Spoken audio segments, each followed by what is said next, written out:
That was enough. Months later, on a quiet Saturday morning, Claire sat at a long wooden table inside the center. Children were painting. Daniel was fixing a broken cabinet. Emily was helping a little boy attach a paper heart to the wall. The old teddy bear sat on a shelf nearby. Its button eye was still crooked. Its blue ribbon was still faded.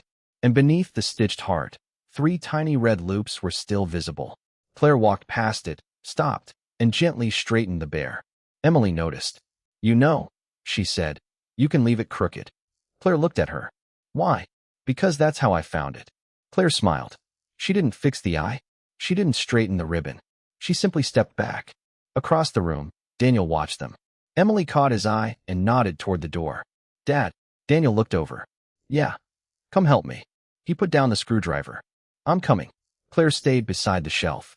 The center filled with ordinary sounds. Children laughing, chairs moving, pencils rolling across tables. Nothing dramatic. Nothing perfect. Just life. She looked once more at the teddy bear. For 12 years, she had believed it was proof of what she had lost. Now it was something else. Proof that somewhere, someone had kept a small piece of the truth alive. And for the first time, Claire didn't reach for it. She left it exactly where Emily had placed it.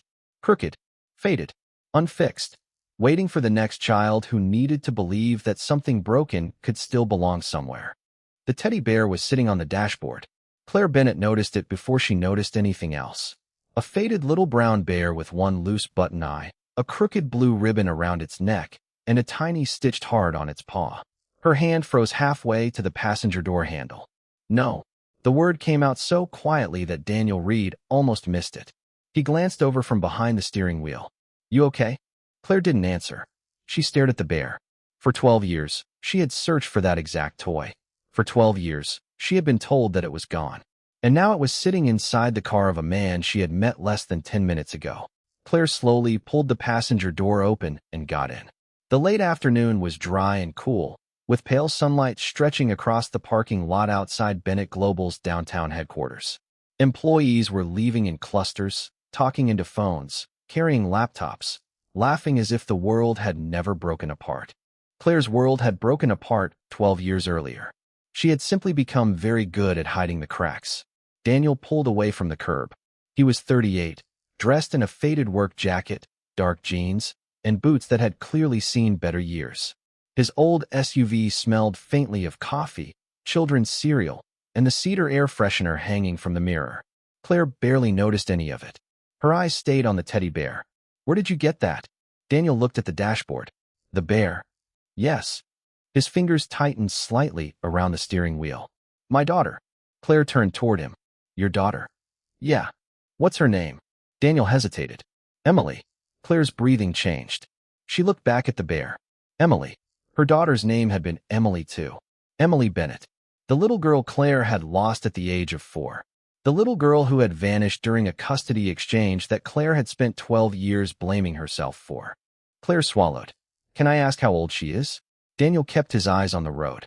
16. Claire's face went still. 16. The math struck her before she could stop it. 12 years ago, Emily had been 4. 16 now. She looked at Daniel. "Where is she?" The SUV continued through the quiet downtown streets. Daniel's jaw tightened. "She lives with her grandparents." "Why?" He didn't answer immediately. Then he said, "Because her mother died." Claire's fingers curled around the edge of the seat. "What?" Daniel finally glanced at her. "My wife died when Emily was 4. Claire stared at him. 4. Her throat suddenly felt too tight. "What was your wife's name?" Daniel's eyes narrowed. "Why?" Claire opened her mouth. Nothing came out. Then, almost in a whisper, she said, "Sarah?" Daniel slammed his foot onto the brake. The SUV stopped at an empty intersection.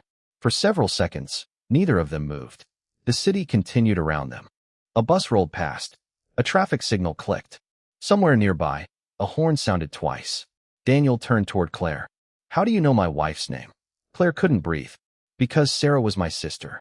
Daniel's face drained of color. The bear on the dashboard suddenly seemed enormous. He stared at Claire as if he had never really seen her before. "Claire." She nodded once. Daniel whispered the name like it belonged to a ghost. Claire Bennett, the CEO who had appeared on magazine covers. The woman whose company employed nearly 5,000 people. The woman Sarah had talked about for years. The woman Daniel had been told was responsible for everything that happened. But Daniel hadn't known she would ever sit in his car. He hadn't known the woman in the passenger seat was Emily's biological mother. And Claire hadn't known that the little girl she had spent 12 years mourning was alive. Daniel's hands remained on the wheel. You knew Sarah? She was my younger sister. You knew Emily? Claire's eyes filled.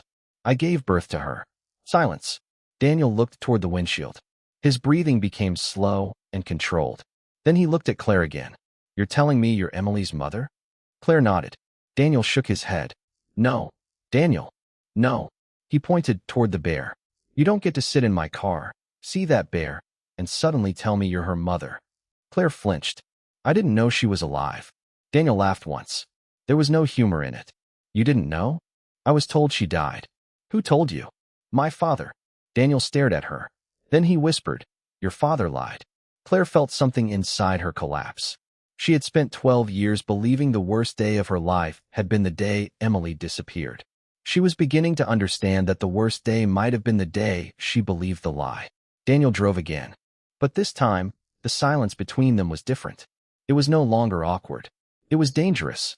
Every mile uncovered another question. Claire kept looking at the teddy bear. Why does she have that? Daniel's voice was quiet. She kept it since she was little. Where did she get it? I don't know. Was it always hers? Daniel nodded. Sarah told me Emily wouldn't sleep without it. Claire closed her eyes. She remembered buying that bear. She had been 26. Pregnant. Scared. She had walked into a tiny children's store with Sarah and spent almost 40 minutes choosing between 3 stuffed animals. The brown bear had won because of the stitched heart. Claire had sewn that heart herself after the original thread came loose. Her eyes opened. There's something sewn underneath the heart. Daniel looked at her. What? A tiny red thread. He glanced toward the bear. Claire reached for it. Daniel caught her wrist. Don't. She looked at him. Please. His hand slowly released her. Claire lifted the bear carefully. Her fingers found the little heart. There was a second stitch beneath it. 3 tiny red loops. Her sewing. Claire's lips parted. She has my bear. Daniel's voice became almost inaudible. Apparently, the SUV turned into a quiet residential neighborhood. A few minutes later, Daniel pulled into the driveway of a modest 2-story house. Claire looked at the windows. There were photographs taped inside one of them. School pictures. A soccer team. A teenage girl holding a science trophy. Emily. Claire couldn't move. Daniel shut off the engine. You shouldn't meet her like this. Claire looked at him. Why? Because she's 16. I know. She believes her mother abandoned her. Claire looked down. That sentence hurt more than the lie about her death. Daniel continued. Sarah raised her until she died. After that, I became the only parent she had. I told Emily you were gone because Sarah made me promise not to let your father find her. Claire turned sharply. My father. Daniel nodded. Your father wanted custody. Why? Because Emily was the heir to Bennett Global. Claire went silent. That was true. Her father, Richard Bennett, had always treated the family like a corporation. Claire's pregnancy had been inconvenient. Sarah's loyalty to her sister had been considered betrayal. But there was something Daniel still wasn't saying. Why would Sarah hide Emily from me? Daniel looked toward the house. She tried to tell you. Claire's eyes widened. What? Sarah called you the night before she died. Claire shook her head. No, she never called. Daniel reached into the center console and pulled out an old phone. The screen was cracked. He opened the call history. One number appeared. Claire's old private number. The call lasted 4 minutes and 17 seconds. Claire stared at it. I never received this. Sarah called 3 times. Daniel looked at her. Your father intercepted the calls. Claire's face hardened. She suddenly understood why her father had always been so careful whenever Sarah's name came up. Why he had refused to discuss the accident. Why every question had been met with the same sentence. She chose her life. You need to move on. Claire's hand trembled. My father told me Sarah died instantly. Daniel looked away. She didn't. Claire stopped breathing. She survived. For almost an hour. Claire covered her mouth. She kept asking for you. The words landed softly. That made them worse. Daniel looked at the old phone. She asked me to protect Emily. She said your father would take her. Claire's eyes filled. And then, she died before the ambulance reached the hospital. Claire stared through the windshield. For 12 years, she had believed her sister had died without saying goodbye. Now she knew Sarah had spent her final hour trying to reach her, and someone had made sure Claire never answered. A floorboard creaked inside the house. Daniel looked toward the front door. Emily's home. Claire wiped her face quickly. Does she know I'm here? No. Does she know my name? Daniel hesitated. She knows enough to hate you. Claire nodded. That's fair. Daniel looked at her. You don't have to accept that. I do. She reached for the door. Daniel stopped her. Claire. She turned. There's one more thing. His expression had changed. He looked frightened. What? Your father wasn't only trying to keep Emily away from you. Claire waited. He was trying to keep her away from the company. The next morning, Claire sat alone in the top floor of Bennett Global. The city stretched beneath the glass walls. Her father's portrait hung behind a desk. Richard Bennett, dead for 3 years, still controlling the room. Claire opened an old archive box her father's assistant had kept locked. Inside were legal documents, custody papers, medical records, a sealed adoption agreement. Claire's hands moved faster. Then she found something that made her stop. A trust document. Emily Bennett. Her daughter had inherited a controlling stake in the company. But there was a condition. Emily could access the trust at 16. Claire looked at the date. 16. Today. Her father's final signature sat at the bottom. But beneath it was another signature. Sarah Bennett. Claire stared at it. Sarah had not surrendered Emily. She had created a legal shield. She had hidden Emily until she was old enough to choose. Claire's phone rang. Daniel. She answered. Where is Emily? At school. Is she safe? A pause. I don't know. Claire stood. What happened? Someone tried to access her trust this morning. Claire's blood ran cold. Who? I don't know. Daniel's voice lowered. But they knew exactly where she was. Claire looked at her father's portrait. For the first time, the old photograph didn't look like a memory. It looked like evidence. She grabbed her coat. I'm coming. You can't. Why? Because if whoever did this sees you with Emily, they'll know the trust has been activated. Claire stopped. What are you saying? Daniel answered quietly. I'm saying your daughter isn't just missing from your life. She may be the most valuable person in this city. That afternoon, Claire sat across from Emily in a small coffee shop near the school. She had never seen her daughter before. Not really. Photographs had been all she had. But photographs hadn't prepared her for the way Emily tapped her fingers against the table when she was nervous, or the way she tucked loose hair behind her ear, or the small scar above her left eyebrow. Claire had the same scar. Emily looked at her suspiciously. So you're my mother. Claire nodded. I am. You knew about me? I knew I had a daughter. Emily's jaw tightened. And you didn't come? I thought you were dead. Emily looked away. That's convenient. Claire didn't defend herself. She placed the teddy bear on the table. Emily froze. You have that. It was in your father's car. Emily looked at Daniel. He sat several tables away, giving them space. My dad said you saw it. I did. Emily touched the bear's stitched heart. My mom made this. Claire's voice almost disappeared. So did I. Emily looked up. The two women stared at each other. Then Emily asked the question Claire had feared. Why did you leave me? Claire took a breath. I didn't. Emily's eyes hardened. My whole life, everyone said you chose work. I didn't choose work. Then what did you choose? Claire looked at the girl sitting across from her. My father. Emily frowned. Claire nodded slowly. I believed him. That answer surprised Emily. You trusted him? Yes. Why? Because I was 26 and terrified. Emily looked down. Claire continued. I thought I had lost everything. Your grandfather told me you were gone. He showed me paperwork. He told me Sarah was dead. I believed him because I couldn't imagine someone I loved lying about something like that. Emily's fingers tightened around the bear. My mom waited for you. I know. You weren't there. I know. Emily's eyes filled. Claire didn't reach across the table. She let her daughter decide. After several seconds, Emily whispered, I don't know if I can forgive you. Claire nodded. You don't have to. Emily looked up. But I want to know everything. Claire's eyes filled. Then I'll tell you everything. A phone buzzed on Daniel's table. He looked at the screen. His face changed. He stood immediately. Claire. She turned. Daniel walked over. Someone just transferred money from Emily's trust. Claire stood. How much? 2 million. Emily's face went pale. Can they do that? No, Claire said. Daniel looked at her. Unless someone has the original authorization code. Claire suddenly remembered something. Her father had kept a handwritten notebook. A black leather book. He had never allowed anyone to touch it. She had seen it the morning he died. It's in his private study. Daniel looked at her. Then we need to find it. They returned to the Bennett estate after dark. The house was silent. Claire unlocked the old study. Everything was exactly as her father had left it. The leather chair, the globe, the books, the locked cabinet. She opened it. The notebook was gone. Daniel searched the shelves. Emily stood near the doorway. Then she noticed something. The bear. Claire turned. What?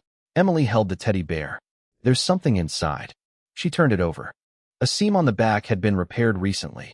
Daniel carefully opened it. Inside was a small brass key and a folded piece of paper.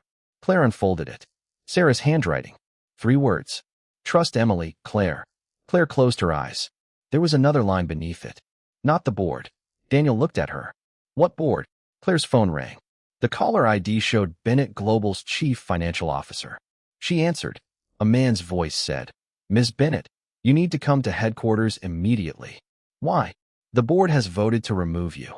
Claire looked at Emily. On what grounds? Financial misconduct. Daniel stepped closer. Claire's voice became cold. And who filed the complaint? A pause. Your father's former attorney. Claire understood. This wasn't about money. It was about control. The people who had protected Richard Bennett's secrets for years were trying to protect them again. Only now, Emily had inherited the one thing they feared. Proof. The next morning, Claire walked into the boardroom with Emily beside her. Every executive turned. Whispers spread. Daniel stayed near the door. Claire placed the teddy bear on the conference table. Several board members stared at it. One man recognized it. His face changed. Claire noticed. Mr. Lawson. He swallowed. You know this bear? No. You're lying. He looked away. Claire placed Sarah's note beside it. Sarah left this for me. The room went silent. Then the old attorney stood. You have no authority to bring a minor into a corporate dispute. Emily stepped forward. I have more authority than you think. The attorney's face tightened. Claire looked at her daughter.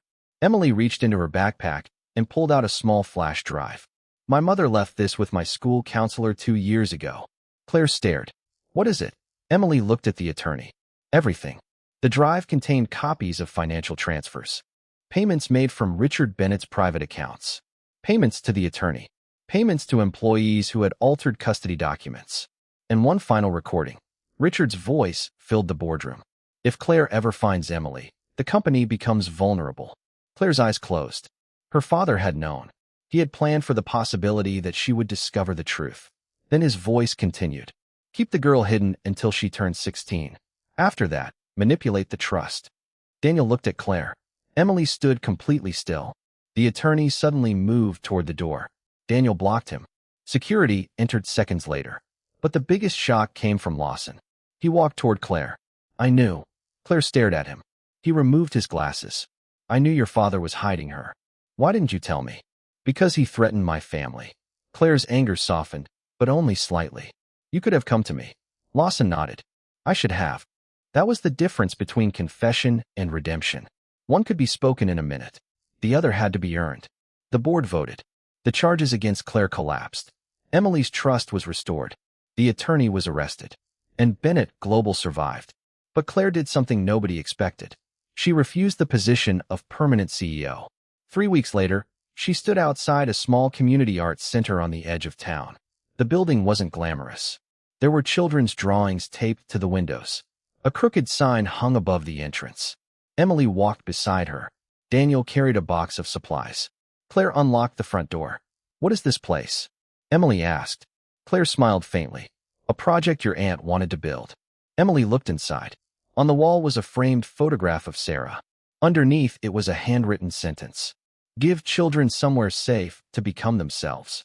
Emily touched the frame. She wrote that. Claire nodded. I found it in her papers. Daniel set down the box. What are you going to call the center? Claire looked at Emily. I thought you should decide. Emily considered it. Then she looked at the teddy bear in Claire's hands. The blue heart. Claire smiled. Because of the ribbon? Emily shook her head. No. She touched the stitched heart. Because someone kept fixing it instead of throwing it away. Claire looked at her daughter. For a moment, neither spoke. Then Emily held out her hand. Not a hug. Not forgiveness. Just a hand. Claire took it.